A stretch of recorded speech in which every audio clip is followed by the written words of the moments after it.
This is Greg Troutline with Offshore Engineer TV, and we're very pleased to be joined today with a pair from Parker Hannifin, Paula Lepore, and Anshul Godha to discuss a new approach to understanding and mitigating stress corrosion cracking and hydrogen embrittlement. We'll talk about what it is, how you can discover it, and more importantly, how you can mitigate it to protect the investment in your offshore structures. So, Paula and Shul, welcome to Offshore Engineer TV. To start us off, can you both just give your title and a short overview of your responsibilities at Parker Hannifin?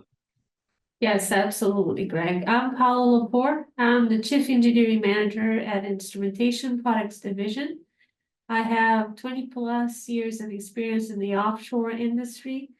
I've been working for Parker for over 15 years at this point with Anshul in the Innovation Center, and I'm going to hand it over to him.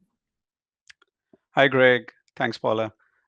My name is Anshul Godha. I'm a materials scientist at Instrumentation Products Division of Parker Hannifin, based out of Huntsville, Alabama. I'm also currently leading the Center of Innovation located here in Huntsville, where we are constantly working on new product and technology development in the fields of fluid conveyance as well as corrosion. To start us off, can one or both of you discuss the problem? Specifically, what exactly is stress corrosion cracking and hydrogen embrittlement, and how is it a threat to offshore structures? Sure, Greg, I can take that one. Stress corrosion cracking is a form of environmentally assisted cracking that occurs in the presence of high tensile stresses and a corrosive environment.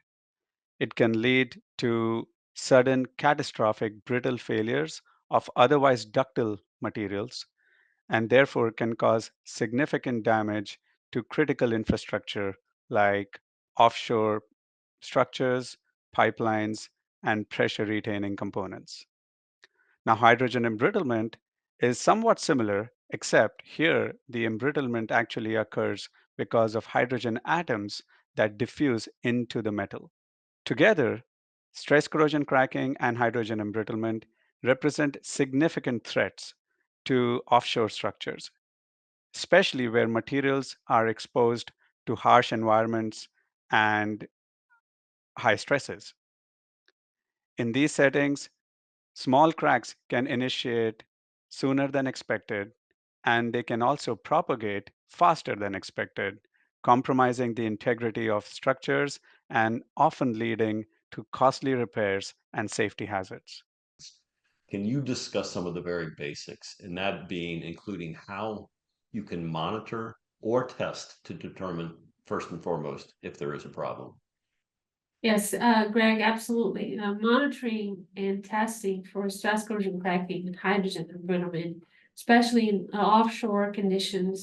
Monitoring and testing for stress corrosion cracking and hydrogen embrittlement in offshore structures is a crucial step. At the very basic level, you're looking for signs of cracking, which can be very subtle. Visual inspections are a starting point, but they're often insufficient, especially when you have areas that are very hard to reach or are submerged, such as in subsea applications. Some other key monitoring and testing techniques, they will include what we call the non-destructive testing, such as ultrasonic testing, magnetic particle inspection, eddy current, or dye penetrant testing. These are very common techniques used nowadays. But we can also use what we call electromechanical techniques to test the degree of susceptibility of a material to corrosion. And additionally, there are several standards, industry standards, that can provide chemical testing best practices, such as the well-known ASTM 123 or ASTM G36.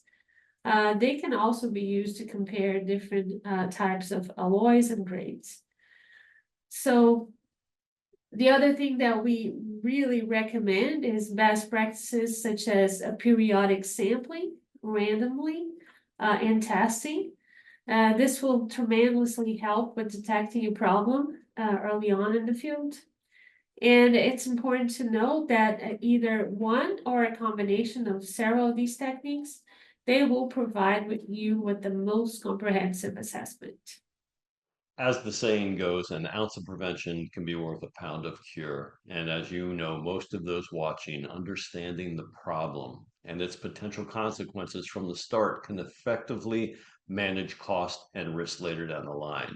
So, from where you sit, what are some of the most cost effective or most effective means to mitigate the effects of SCC and HE from the start?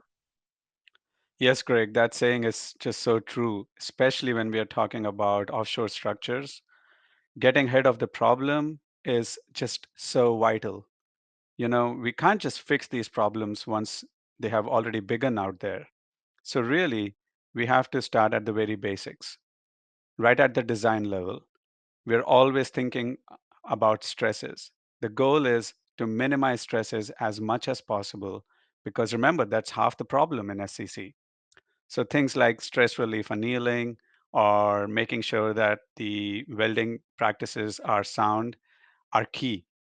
And design wise, we want to avoid as many sharp corners or sharp edges that as we can because these are the places where stresses can build up and those are going to act like crack magnets. Next, it's also about picking the right materials.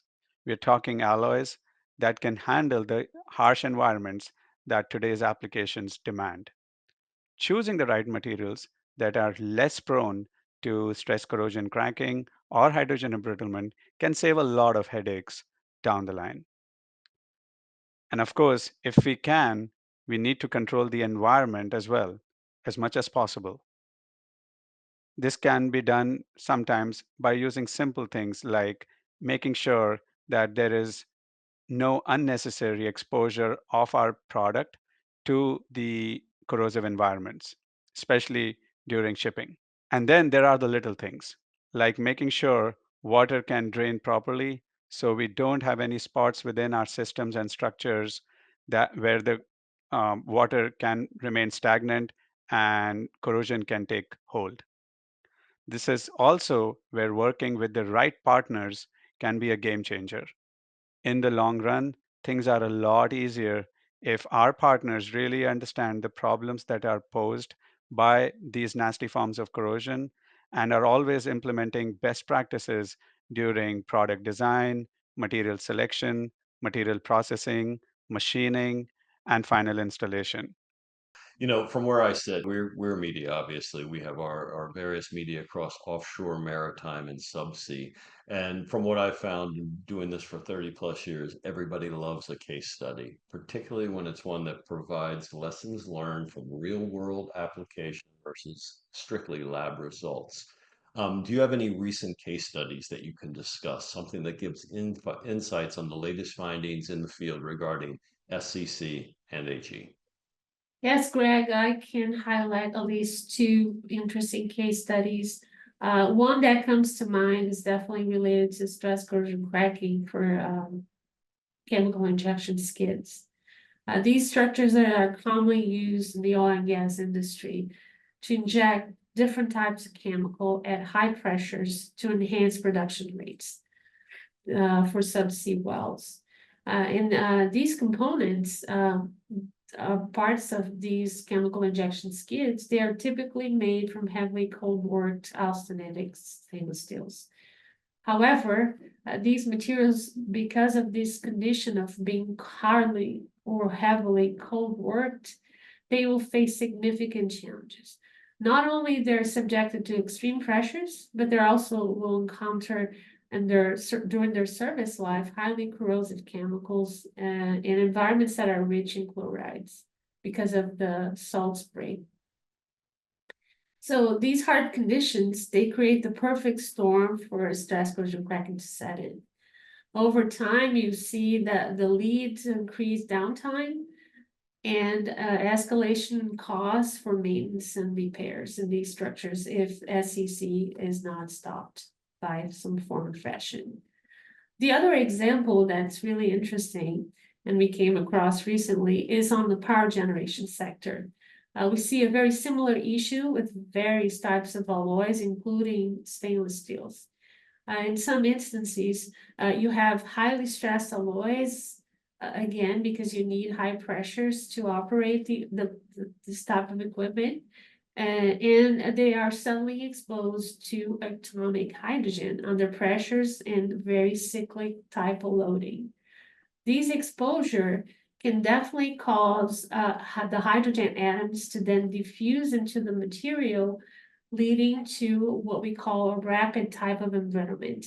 And then you see as a result catastrophic failures in sealing components, which can cause accidental leaks and significant operation disruptions.